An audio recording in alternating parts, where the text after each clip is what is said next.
애틀랜타 라디오 코리아 7월 3일 월요일, 오늘의 한 뉴스입니다. 미국의 247주년 독립기념일 연휴를 맞아 5,070만 명의 대이동이 펼쳐지고 있습니다.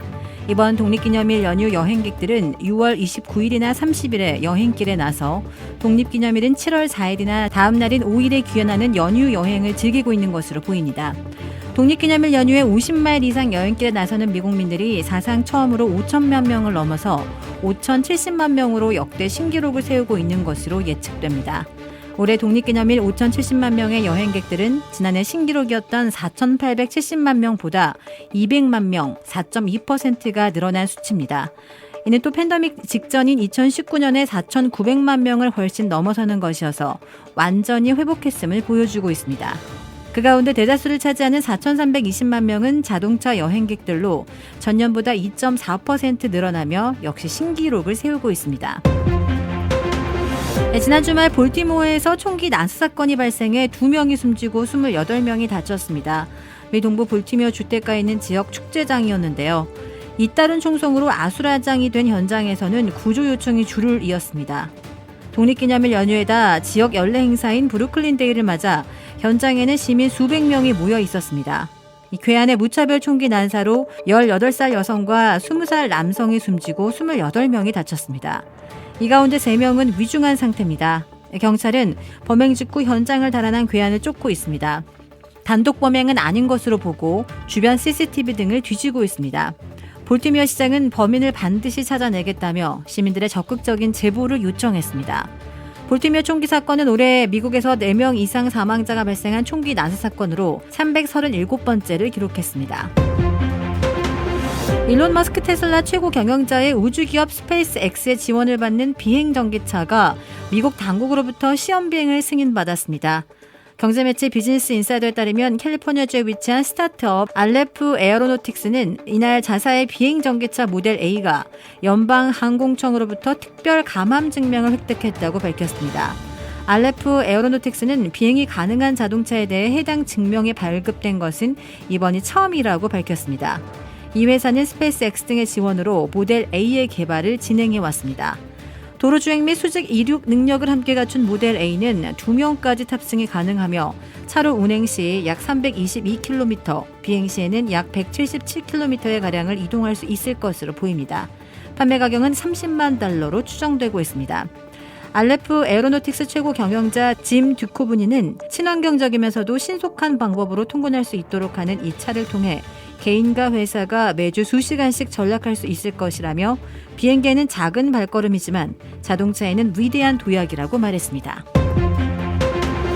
이 마약 중독자들로 넘쳐나 이른바 좀비거리로 불리는 필라델피아 켄싱턴에서 정부가 주사기를 무료로 나눠주고 있다는 증언이 나와 충격을 주고 있습니다.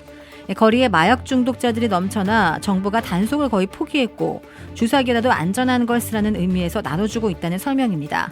이는 이 지역에서 27년째 봉사활동을 하고 있다고 밝힌 최원규 목사의 증언으로 그는 한국 방송을 통해 현지 상황을 자세히 설명했습니다. 먼저 그는 현재 켄싱턴 거리에는 8천에서 1만 명의 마약 중독자들이 생활하고 있다고 전했습니다. 이어 필라델피아시에서 주사기를 무료로 나눠주고 있다는 충격적인 증언도 덧붙였습니다. 마약 중독자들의 주사기 공유로 인한 감염성 질병 확산을 막기 위한 조치라는 설명입니다. 미국의 경제사령탑인 제닛 옐런 재무장관이 오는 6일부터 중국을 방문합니다. 앞서 토니 블링컨 국무장관의 대화 재개에 물꼬를 든 지 3주 만에 경제 분야 차르로 불리는 옐런이 베이징을 찾는 겁니다. 주무부처 장관인 류쿤 재정부장은 물론 새로 임명된 판공선 인민은행 당서기와 만날 수도 있습니다. 미국과 중국의 정반대 금리 정책과 최근 위안화 약세 등 환율 문제에서 거시적 소통이 이루어질 것으로 보입니다. 바이든 행정부 출범 뒤 사실상 미중 간의 첫 경제 대화인 만큼 실무에 집중하려는 뜻으로 풀이랍니다. 중국도 양국이 첨예하게 맞서는 외교 안보 논리와 경제 문제를 분리하기 위해 신경 쓰는 모습입니다. 세계 경제의 대모로 꼽히는 옐런의 방중 소식에 위안화 환율이 꿈틀거렸습니다. G2가 소통을 재개했다는 신호만으로도 시장의 불확실성이 줄어들 거란 기대감입니다. 중국이 방첩법을 강화하고 대외관계법을 제정한 가운데 미 정부가 자국민들에게 중국 여행 자제령을 내렸습니다. 미 국무부는 홈페이지에 올린 안내문을 통해 중국 본토와 홍콩, 마카오에서 자의적인 구금 가능성이 우려된다며 이 지역 여행을 재고할 것을 권고했습니다. 국무부는 중국에서 미국 국민이 부당하게 구금될 위험성이 있다고 판단하며 중국을 여행하거나 거주하는 미국 시민은 범죄 혐의에 대한 정보 없이 영사 서비스도 받지 못하고 구금될 수 있다고 경고했습니다. 특히 외국 기업인과 전직 정부 인사, 언론인 등이 국가안보법에 대한 위반 혐의로 신문받고 구금됐다며 중국은 이중국 적도 인정하지 않는다고 밝혔습니다. 그러면서 광범위한 문서, 데이터 등을 국가기밀로 간주하고 외국인을 간첩 혐의로 기소할 가능성과 중국 정부와 홍콩, 마카오를 비판하는 전자 메시지 발신 시 처벌 가능성 등을 언급했습니다. 주택 구매뿐만 아니라 커머셜, 웨어하우스, 비즈니스 건물까지 부동산계의 큰손 이주환 부동산.